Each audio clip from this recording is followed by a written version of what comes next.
হার্টে ছিদ্র আর অকেজো ভাল্ব নিয়ে মৃত্যুর সঙ্গে লড়াই করছেন দৃষ্টি প্রতিবন্ধী এক গৃহবধূ।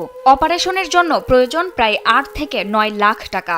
ভ্যান চালক স্বামীর পক্ষে যা জোগাড় করা অসম্ভব, তাই অর্থের অভাবে থমকে আছে তার চিকিৎসা। ২ সন্তান আর স্বামীকে নিয়ে এখন অসহায়ের মতো বাঁচার অপেক্ষার প্রহর গুনছেন গৃহবধূ মুন্নি। গাইবান্ধার সাদুল্লাপুর উপজেলার জামালপুর ইউনিয়নের গয়েশপুর গ্রাম। সেখানে দৃষ্টি প্রতিবন্ধী মুন্নি বেগম প্রায় ২ বছর আগে হার্ট ও ভাল্ভ রোগে আক্রান্ত হন। স্বামী নুরুল ইসলাম পেশায় ভ্যান চালক। স্ত্রীকে সুস্থ করতে তিনি নিজের সম্পদ বিক্রি করেছেন ধার দেনাও।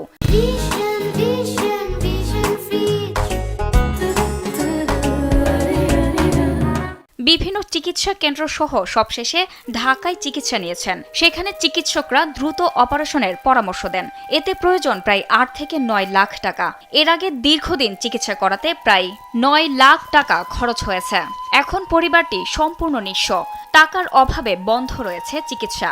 ধীরে ধীরে শারীরিক অবস্থার অবনতি হচ্ছে মুন্নির। আমার হার্টের সমস্যা, একটা ভালভের সমস্যা। প্রতিদিন ৫০০-৬০০ টাকার ওষুধ লাগে।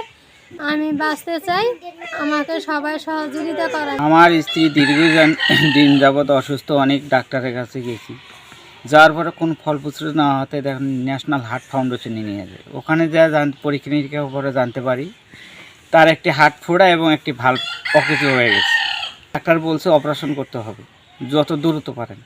এদিকে আমার ৮-৯ লক্ষ টাকা ব্যয় হয়েছে। ডাক্তার বলছে আর ৮-৯ লক্ষ টাকা লাগবে এটা অপারেশন করতে। এখন আমার তো অর্থ নেই, আমার অভাব অনটনের সংসার, আমি ভ্যান চালায় খাই।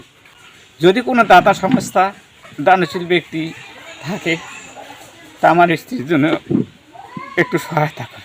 নুন আনতে পান্তা ফুরানো পরিবারটির পাশে সমাজের বিত্তবান ও সরকারকে এগিয়ে আসার আহ্বান জানান এলাকাবাসী। অনেকদিন যাবৎ অসুস্থ, এদিকে তো বেচা কিনে করি, সয় সম্পদ যা কিছু আছিল, টাকা পয়সা সব কিছু শেষ করে ফেলেছি। এখন সামনে অপারেশন করতে গেলে তো আরও অনেক টাকার দরকার। কেউ যদি এখানে একটু সহযোগিতা করতো তাহলে তো হয়তো বা সে চিকিৎসার মাধ্যমে ভালো হতো। তার হার্টের সমস্যা, আমার কাছ থেকেও অনেক টাকা পয়সা নিয়ে তারা শেষ করছে। তার কাছে আর কোনো চিকিৎসাপাতি করার জন্য টাকা পয়সা নাই।